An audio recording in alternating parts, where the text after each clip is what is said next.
My name's Karen Kellner, and I've been asked to talk to you a little bit today about conducting. That is the art form which we conductors practice, and which you see as someone standing up in front of a chorus, an orchestra, or a full opera company, which would be stage and orchestra, waving their arms in some mysterious fashion. So let's begin.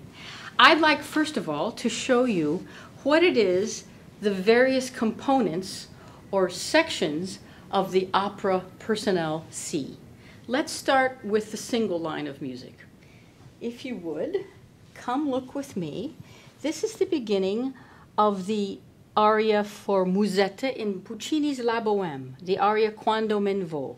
As you see, this is the second violin part, and this is what those second violins play. They follow one line of music. The singer, by this time in performance, who's doing all of this from memory, but in rehearsal and in preparing herself or himself, sees something different.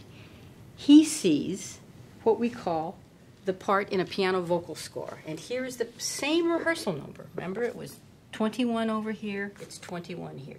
These rehearsal numbers give all of us, singers, conductors, orchestra members, points of reference so that when we stop, or if we need to allude to a certain place, we can know where we are by the use of this number or letter within the actual part of music, whichever is being seen.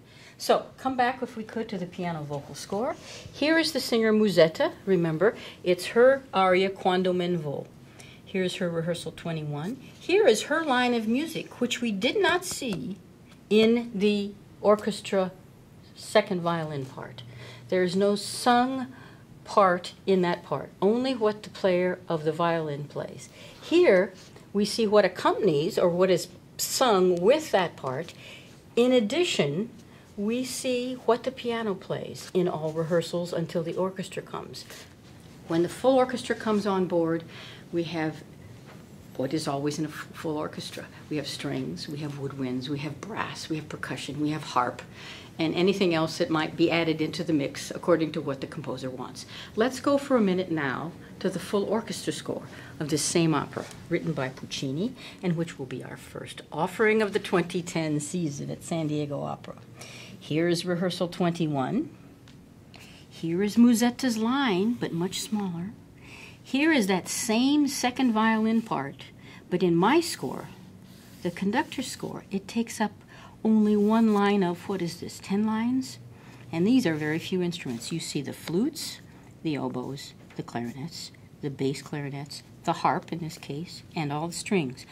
First and second violins, violas, celli, and basses. If it gets more complicated in a section like this, you see all of these instruments, here's all the brass, and you see all of these voices, all the principal singers, all the chorus divisions. And so, as a conductor, you're turning pages a lot. Very few measures can fit on one page.